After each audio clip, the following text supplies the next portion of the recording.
Hello and welcome to FPL Mate, your best mate for fantasy Premier League content for the 2020-21 season. My name is Dan and today we're talking the most important decision of your game week, the decision that can make or break a great score, maybe it's an average score. This can save you from a terrible score. Your captaincy decisions for game week 11. Now, sorry I'm a little bit late with the video tonight, guys. I need to quit my day job at some point. It's taken up so much time. It's difficult balancing everything. I've just been too busy. But I've got this video out eventually, even though it's a little bit late. But that's fine.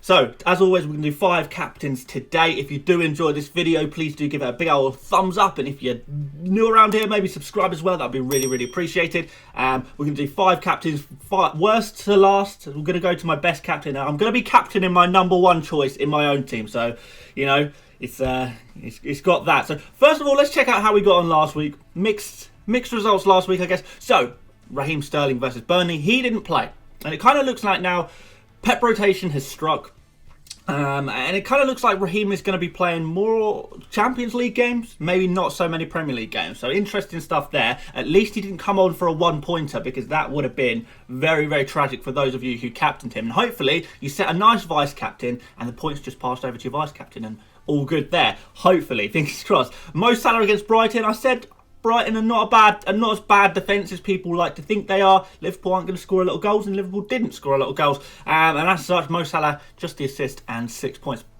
which is not too bad, to be fair. It's not too bad. You take 6 points, don't you? He's going to average about 6 points, Salah, over the course of the season anyway. So it's not too bad. Perhaps we want a little bit better. Dominic Calvert-Lewin somehow didn't score in that game. We thought Leeds versus Everton was going to be a really big open game, loads of goals. It really looks, when you watched it, like there should have been goals in that game, a lot of goals in that game, but it wasn't to be on this occasion. So a bit of a weird one, a bit of an edge case, I guess. And Dominic Calvert-Lewin, the Mr. Consistency, didn't return, which is quite surprising. But Everton do seem to be a little lacking in form at the moment, so perhaps that's got something to do with it. And then I put down Kevin De Bruyne versus Burnley. He got 10 points, which I was very happy with because I captained De Bruyne. He was my new signing for the week.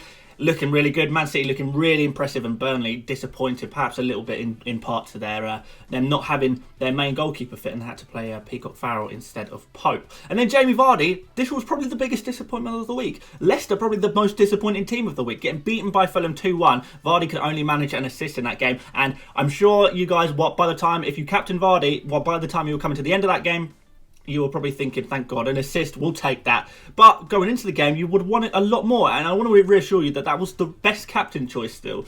But things don't always go to plan. So, you know, take it on the chin. Let's move on to this game week and see if we can pick a little bit better, get some higher scores in there. So my #5 pick today, my 5th best choice, is Mo Salah. Now, here's one for the always captain Salah when he's playing at home, gang. That's why Salah's included in this list. The problem is he's playing Wolves. And I put Wolves in the same bracket as like Spurs, City, maybe United, in terms of teams that aren't conceding many goals at the moment. And if he was playing Man City, for example, would you captain him? Well, maybe, but he probably wouldn't be top of your list, and that's kind of why he's not top of my list. It's very, very easy to say, okay, maybe don't captain him against a big 6 side.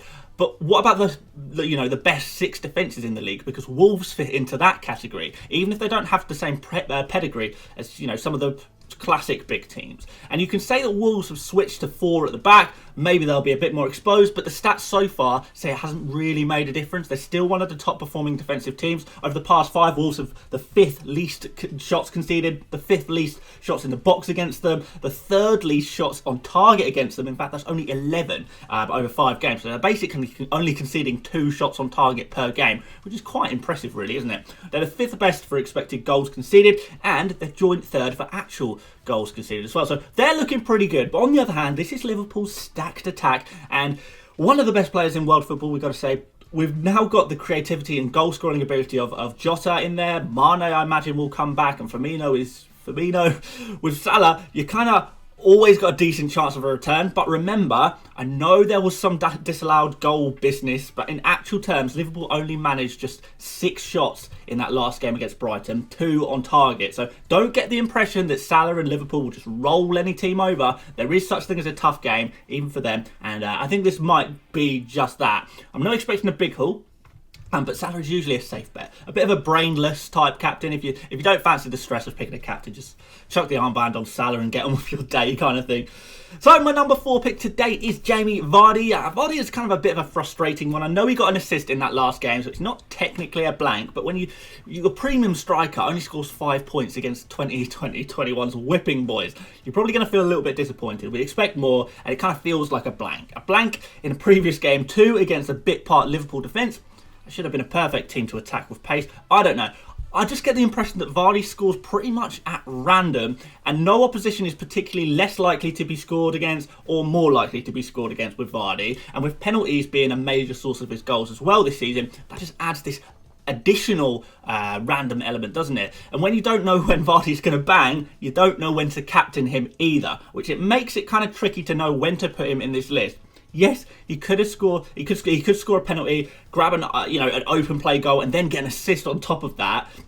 Get a delightful 15-pointer, lovely jubbly. But he could also be completely isolated up front, take about 5 touches all game, and maybe 1 or 2 shots if you're lucky. So I would confidently say that this is a risky one, even though it looks like a really nice fixture on paper. So I know I said this last week, but the fixture, it is really fantastic. It really is a good fixture. So Sheffield United are the worst team in the league for expected goals conceded with 10.39 over the past 5. Though they have been quite good at conceding fewer goals than expected since their promotion to the Premier League last season, to be fair. What's happening right now is, though, they're conceding an insane amount of shots. Way more shots than, Fulham, for example, which really puts things into perspective. Because of the amounts of shots they're conceding, this means more opportunities for other teams to score. And you would say, on paper, that Vardy is kind of a player who doesn't need a lot of shots to score. He's quite clinical. So this makes, this makes him feel and really, it really looks on paper like a good captain option. You might really want to go for Vardy. The problem is, and I've said this before, I think Leicester are showing a hell of a lot of fragilities. I don't think their high position in the table kind of reflects how poor they are in reality. Maybe you have a different impression of them, but I find myself continually doubting Leicester as a sort of team in general. And if Leicester suffer, would you say that Vardy suffers with them? I'm not sure. Vardy is one of the highest scoring players in the game. He's a premium striker playing against a team who have the worst defensive form in the league. Maybe I'm overcomplicating things, and maybe you should just captain Vardy, but then we said this last week. Number 3 is Bruno Fernandes. Bruno. I've had my doubts about United this season. They're quickly fading away, these doubts, to be honest. But it seems like Bruno is completely independent of that anyway. I've been a bit hesitant about bringing him into my team. One, because I've had bigger problems that have desperately needed addressing. But 2, because I don't really fancy United's fixtures, or I didn't fancy United's fixtures.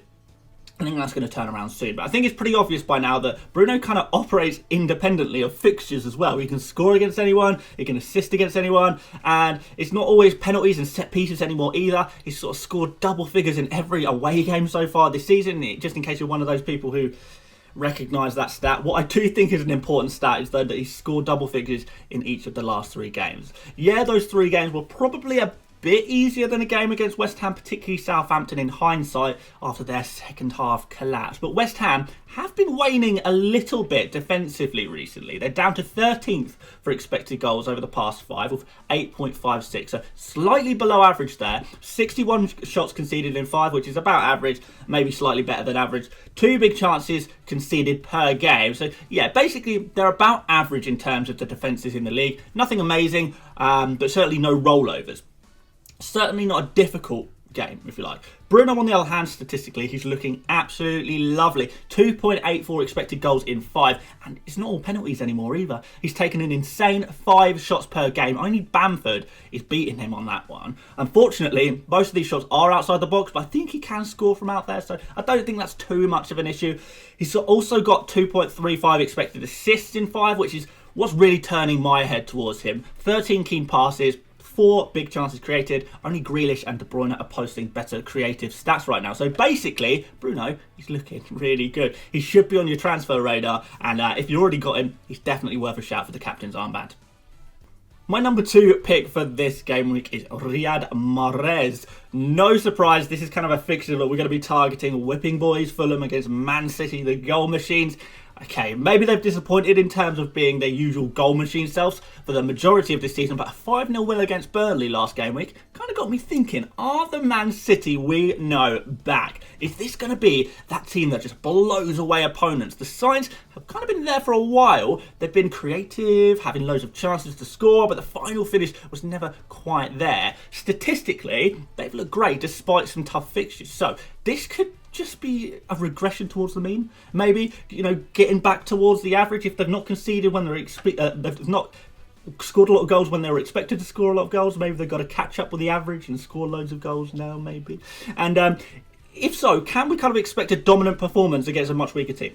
I realise I'm asking a lot of questions and not providing a lot of answers here, but basically, I think Man City are back and they're going to be basically have a banging couple of months in some really good fixtures. That run kind of started last week with a 5-0 win, and I could back them to continue that against Fulham, and I could see another big score. So it's really a case of picking a Man City player to go for, and Sterling seems to be a Champions League player now, as I mentioned earlier, so he's a big rotation risk for these league games. Mahrez was rested midweek, which sort of suggests maybe he'll start this game in the Premier League. He's also started 4 out of the past 5 games for City, so this is kind of a good sign. He's City's top scorer in the league this year with 4 goals in 7, though as we know he grabbed 3 of them last game alone. Is that going to give him the confidence? Maybe a bit of form moving forward? Maybe in the City squad though, looking through the statistics, he's kind of the second best attacking player to have in your FPL teams. He's tops the squad for most shots in the box with 8 and shots on target with 7. He has the highest XG in the past 5 of 1.91 and the third highest expected assist with 0.91. 12 key passes, that looks really nice, but unfortunately he's been unable to create a big chance as of yet. Over the past 5 anyway.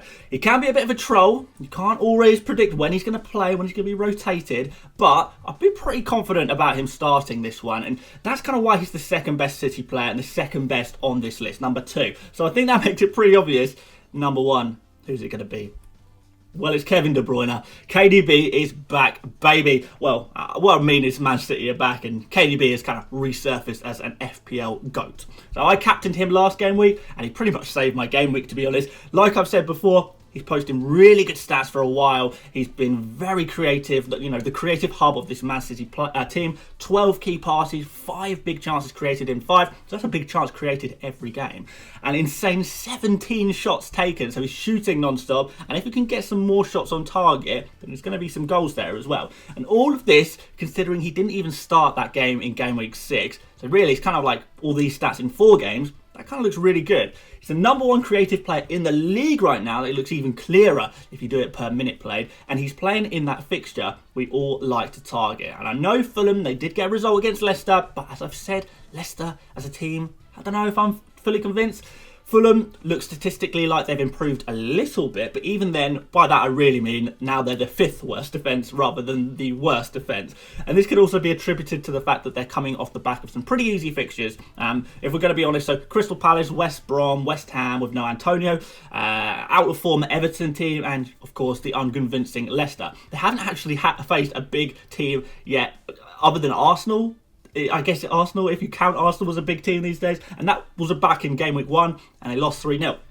That's literally the pinnacle of game difficulty so far for Fulham this season, playing against Arsenal. So they've had a really easy run, so I think they're going to get punished by City. It's got to happen, hasn't it? City are a team that look really good right now. We know from their history that they can regularly score 3, 4, 5 goals in a game like it's absolutely nothing, and De Bruyne is the key to all of this. In fact, his expected goal involvement percentage is something like 49%, so he's expected to be providing either the goal or assist in 49% of Man City's goals. So a 4-0 win means 2 goal contributions for Big Kev. A 6-0 win, 3 goal contributions. Maybe I'm pushing my luck a little bit there. And he's also on penalties, so that's a really nice little bonus if that comes City's way. So basically, he's got to be the number 1 choice. You've got to captain Kevin De Bruyne if you have him in your team. I know a lot of people don't have him in your team. I would definitely recommend bringing him in and captaining him.